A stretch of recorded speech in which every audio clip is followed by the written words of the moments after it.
Hello students, welcome back to my channel. जैसा कि आज आप लोग देख सकते हैं, आज हम लोग रिवाइज करने जा रहे हैं chapter 4 measurement of national income. Okay, so इस लेक्चर के अंदर हम लोग बात करेंगे that there are 3 methods of calculating our national income. So first method कौन सा होता है आपका? That is called value added method. Value added method. Second one is income method. Third one is expenditure method. Expenditure method.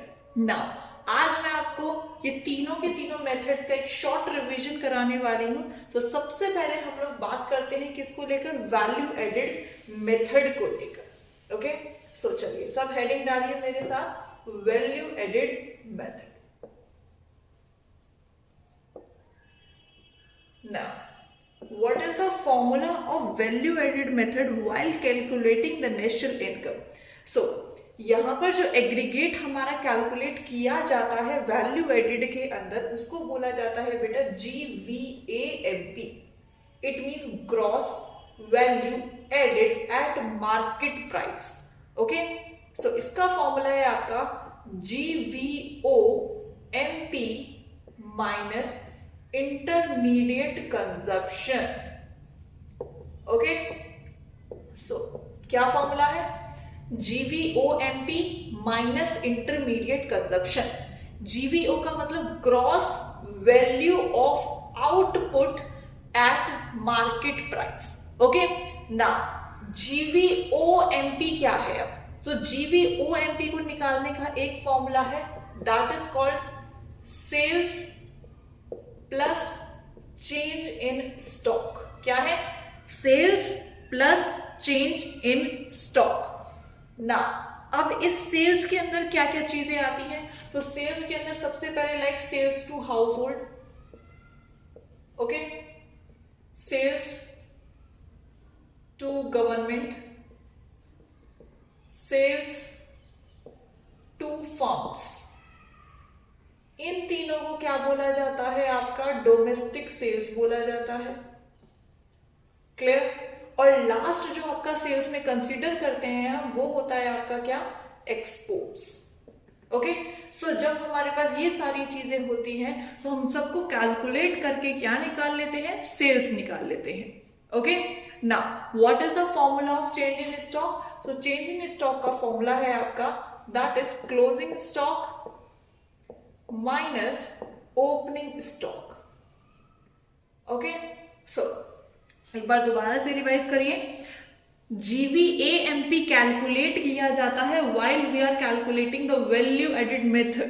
Okay, so value added method से जब हम लोग क्या निकाल रहे हैं? नेशनल इनकम निकालते हैं। सो नेशनल इनकम का तो बेसिकली एग्रीगेट नेम क्या है? NNPFC। लेकिन NNPFC हम लोग बाद में कैलकुलेट करेंगे with the help of the conversion formula, जो कि हमने किसमें पढ़ा था? चैप्टर 3 के अंदर।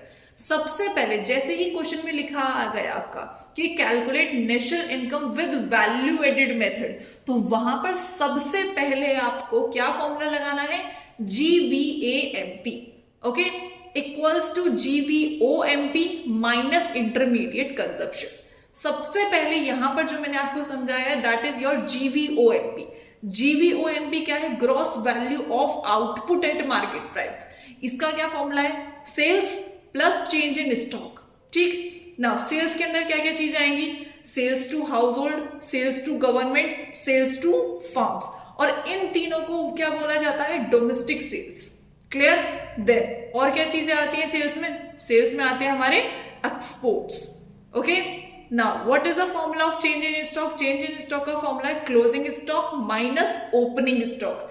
चेंज इन स्टॉक का एक और ऑल्टरनेटिव नेम है जिसको बोला जाता है inventory investment. Inventory investment. Clear? So किसी भी नाम से आपका क्वेश्चन में आ सकता है। ठीक, सो आगे बढ़ते हैं। अब बात करते हैं किसकी? इंटरमीडिएट कंजप्शन की। ये तो बात हो गई आपकी किसकी बेटा? GVOMP की।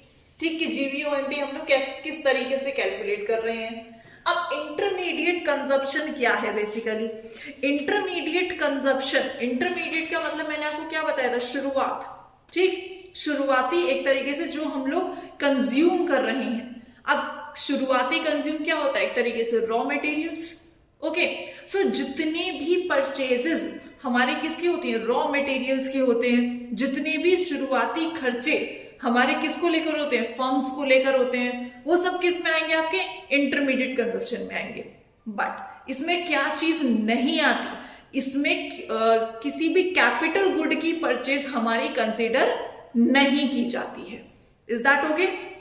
सो अब इसके अंदर भी लिख लेते हैं। सबसे पहला तो क्या आएगा? Purchase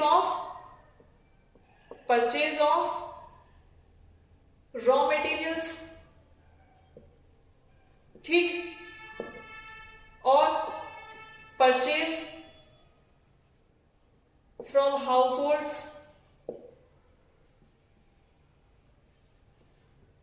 purchase from government,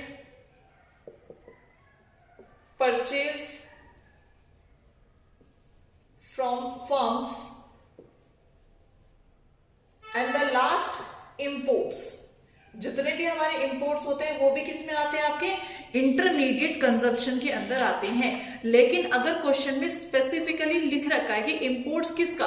capital good का, सो वहां पर फिर हम उसे इंटरमीडिएट कंजप्शन में कंसीडर नहीं करेंगे, क्योंकि वहां पर आपको क्लियरली शो कर रखा है कि जो परचेज की जा रही है वो कैपिटल गुड की परचेज की जा रही है। और हमें पता है कि कैपिटल गुड की परचेज हमारी कभी भी इंटरमीडिएट कंजप्शन के अंदर कैलकुलेट नहीं की जाती। क्लियर ना? अब एक पॉइंट यहां पर मैं आपको समझा देती हूं आपके क्वेश्चन के अकॉर्डिंग। सो नॉर्मली जो आपका क्वेश्चन आएगा वो इसी तरीके का आएगा, ठीक है। अब आगे बात कर लेते हैं। एक टर्म मिलती है आपको, बेसिकली कुछ क्वेश्चंस में आपको लिखा हुआ मिलेगा प्रोडक्शन फॉर सेल्फ कंजप्शन। क्या लिखा हुआ मिलेगा? Production for self consumption. अब ये किसका पार्ट है? ये आपका पार्ट है बेटा GVOMP का ही। इट मींस कि जब जब production for self consumption question में गिवन है, देन आपका फॉर्मूला क्या बन जाएगा? Sales plus change in stock plus production for self consumption. Clear? बात समझ में आई? सो जब जब क्वेश्चन में production for self consumption given है, तब तब आपका फॉर्मूला बनेगा sales plus change in stock plus production for self consumption. Clear? So ये होता है आपका क्या? Gross value added at market price का फॉर्मूला। वही अगर आपके क्वेश्चन में सेक्टर वाइज चीजें दी हुई हैं, लाइक प्राइमरी सेक्टर लिखा हुआ है, चलिए देखिए क्वेश्चन इस तरीके से है कि प्राइमरी सेक्टर लिखा है, सेकेंडरी सेक्टर लिखा है आपका, ठीक, यहां पर टर्शरी सेक्टर लिखा है, एंड देन आपकी लिखी हुई है सेल्स, देन आपका लिखा हुआ है क्लोजिंग स्टॉक। सो और यहां पर मान लीजिए 2000 है, यहां 1000 है, यहां 500 है। सो हम क्या करेंगे? इन तीनों को प्लस करेंगे, तीनों वैल्यूज क्या हो जाएंगे? हमारी प्लस हो जाएंगे, प्लस करके हमारी टोटल सेल्स निकल के सामने आएगी। एंड देन हम लोग यहां पर GVAMP ना लिखकर क्या लिखते हैं फिर? देन हम लोग लिखेंगे बेटा GDPMP। क्या लिखेंगे? GDPMP। लेकिन अगर primary sector, secondary sector, tertiary sector question में नहीं गिवन है, सिंपल क्वेश्चन गिवन है, आपको सिंपल स्टेटमेंट्स लिखी हुई हैं, देन वहां पर भी आप GVAMP, अगर आपको बोला गया है कि नेशनल इनकम निकालिए, सो GVAMP निकालकर इस VA को हम लोग रिप्लेस कर देते हैं किससे? DP से। ओके, सो यहां पर हम लोग क्या लिख सकते हैं? GDPMP भी लिख सकते हैं। ओके, एंड देन हम लोग कन्वर्जन करते हैं किसका? NNPFC का। ठीक, सो अगर हमें बोला जाए नेशनल इनकम निकालिए by the value added method, तो सबसे पहले हम लोग GVAMP निकालेंगे, देन फिर क्या निकालेंगे हम लोग? NNPFC, because it is the aggregate name of national income. So NNPFC, यहां पर क्या लिखेंगे हम लोग? Right hand side GDPMP। और ये GDPMP क्या है? यही जो इसकी वैल्यू आई है वही आपका क्या है बेटा? GDPMP है। सो हम लोग बोल सकते हैं that sigma GVAMP equals to GDP clear. और वही देन जो मैंने आपको लास्ट लेक्चर में समझाया था कैसे आपको फॉर्मूला क्रिएट करना है, 3 हिस्सों में बांटेंगे इसे, और डेप्रिसिएशन NFI और NIT का फॉर्मूला यहां पर यूज किया जाएगा। Is that clear now? So I think आपको वैल्यू एडिड मेथड क्लियर हो गया होगा। चलिए आगे बढ़ते हैं, अपने सेकेंड मेथड पर। सेकेंड मेथड है आपका income method. Income method. So आपको हमेशा ये ध्यान रखना है कि इनकम मेथड के अंदर हम लोग फाइंड आउट करते हैं क्या? NDPFC। क्या फाइंड आउट करते हैं? NDPFC। It means domestic income. Okay, so now what is the formula in income method? So सबसे पहले आता है आपका कंपनसेशन ऑफ एम्प्लॉइज। क्या आएगा? Compensation of employees. देन आता है आपका operating surplus, operating surplus. Then आता है आपका mixed income, mixed income of self employed,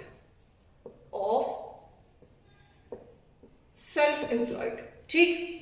सो सबसे पहले बात कर लेते हैं compensation of employees. Compensation of employees होता है आपका जो बेसिकली एम्प्लॉयज क्या कर रहे हैं? अर्न कर रहे हैं। ओके, सो एम्प्लॉयज को दी जाने वाली सैलरी, चाहे वो कैश में हो, चाहे वो एक तरीके से कार हो, हाउस हो, काइंड के रूप में हो बेसिकली, तो वो भी इसमें कैलकुलेट की जाती है। और आपके अलाउंसेस, बोनस, ये सब इसी में आते हैं। एक होता है आपका employers contribution to social security schemes.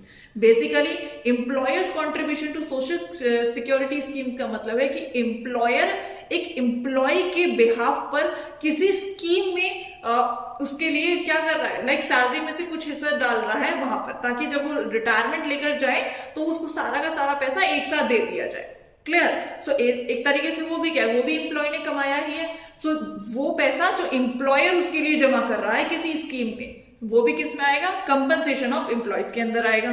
Clear? Now अब बच्चे कंफ्यूज कहां पर होते हैं? वहां पर आपको स्टेटमेंट मिल जाएगी, एम्प्लॉयर्स की जगह लिखा हुआ रहेगा एम्प्लॉयज। क्या रखा रहेगा? एम्प्लॉयज। तो यहां पर आपको ध्यान देना है कि यहां पर क्या लिखा हुआ है। एम्प्लॉयर अगर लिखा हो तो ही आप उसे कंसीडर करेंगे, अगर एम्प्लॉय लिखा हुआ है तो आपको वो कंसीडर नहीं करना। ओके, नाउ अब बात कर लेते हैं आगे किसकी? ऑपरेटिंग सरप्लस की। ऑपरेटिंग सरप्लस में क्या क्या चीजें आती हैं? ऑपरेटिंग सरप्लस में आता है इनकम फ्रॉम प्रॉपर्टी और इनकम फ्रॉम एंटरप्रेन्योरशिप। चलिए आप मेरे साथ साथ लिखिए। सबसे पहले समझ लीजिए मिक्स्ड इनकम क्या होता है। मिक्स्ड इनकम आपको सीधे सीधे रखी हुई मिलेगी क्वेश्चन में। Mixed income of self employed, एक तरीके से उन लोगों की इनकम जिन्होंने अपने आप को खुद से एम्प्लॉयमेंट दे रखी है, जैसे डॉक्टर, लॉयर, वो अपना क्लिनिक खोल के बैठे, अपना ऑफिस खोल के बैठे, सो बेसिकली अपने आप को सेल्फ एम्प्लॉय कर रखा है, तो उनकी इनकम भी इसमें कैलकुलेट की जाती है। चलिए अब बात कर लेते हैं यहां पर कंपनसेशन ऑफ एम्प्लॉयज की। सबसे पहले लिखिए compensation of employees. So basically ये है क्या? इसके अंदर क्या क्या चीजें आती हैं? सबसे पहले आपका salary and wages,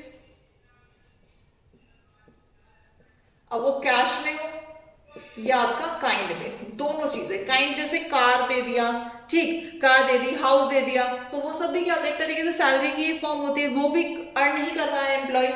now secondly जितने भी बोनस दिए जाते हैं, allowances.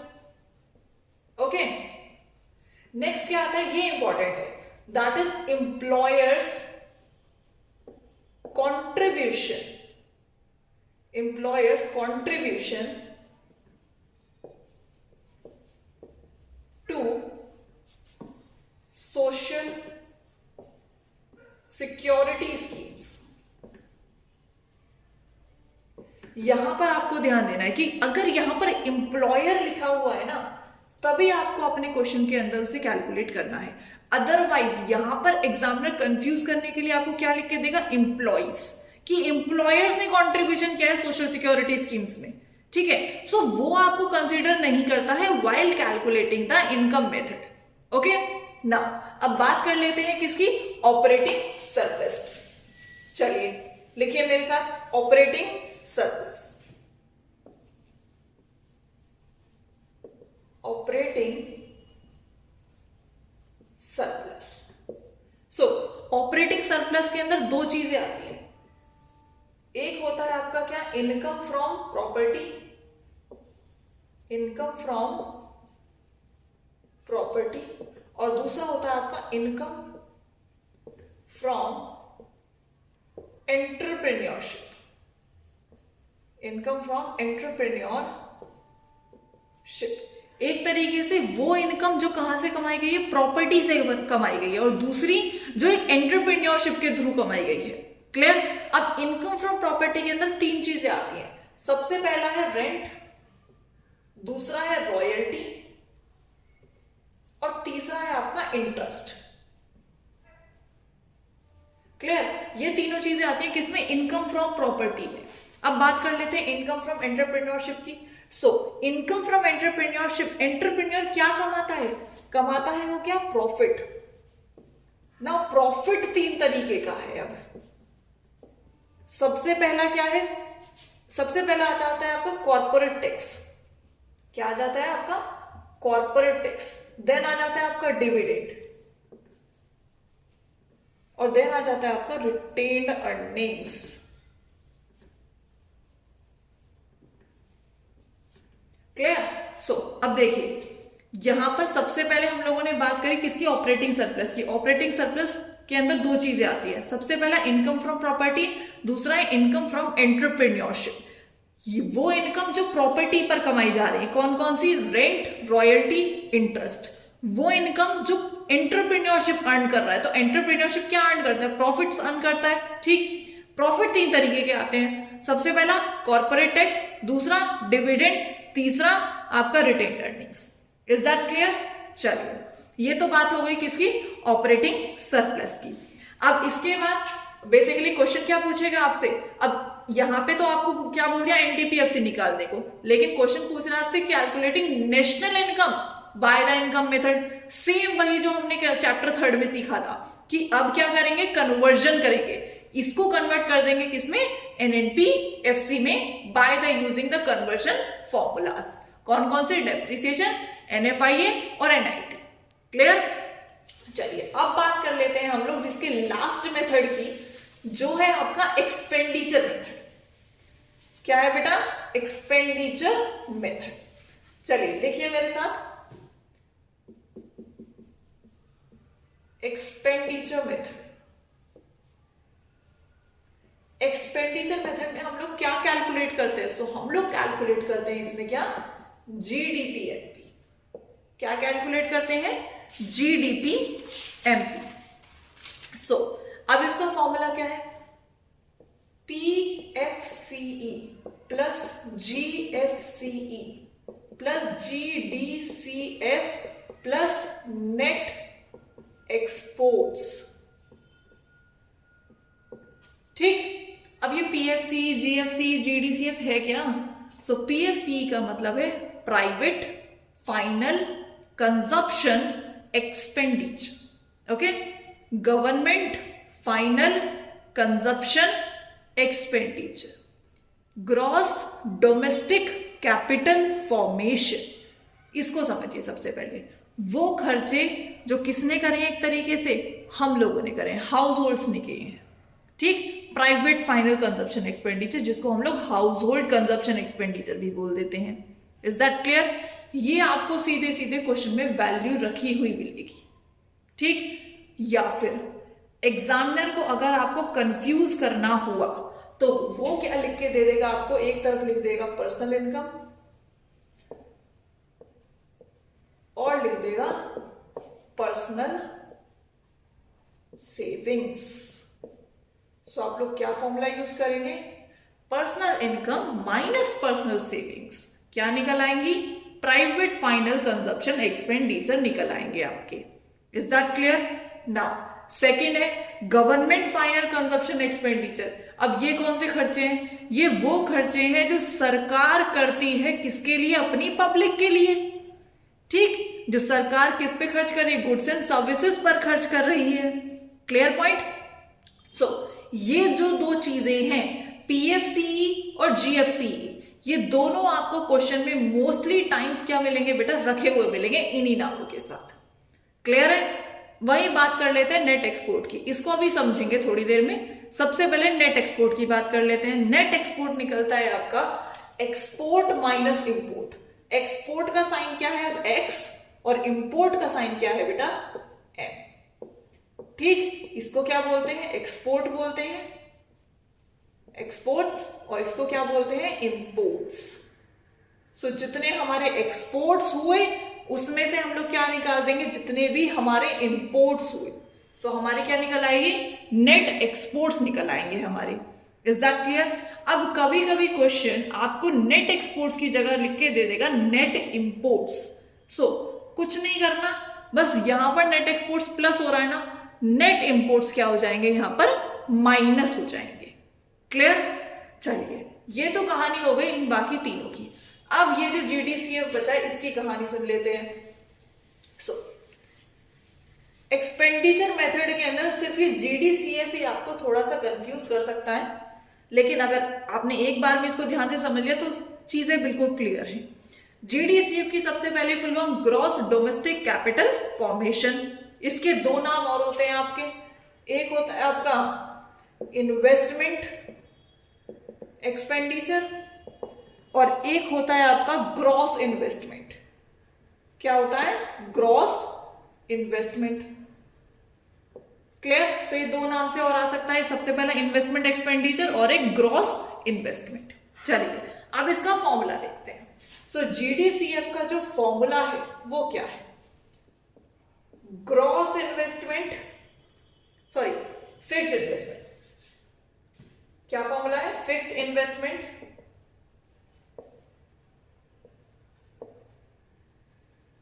Plus inventory investment, inventory investment.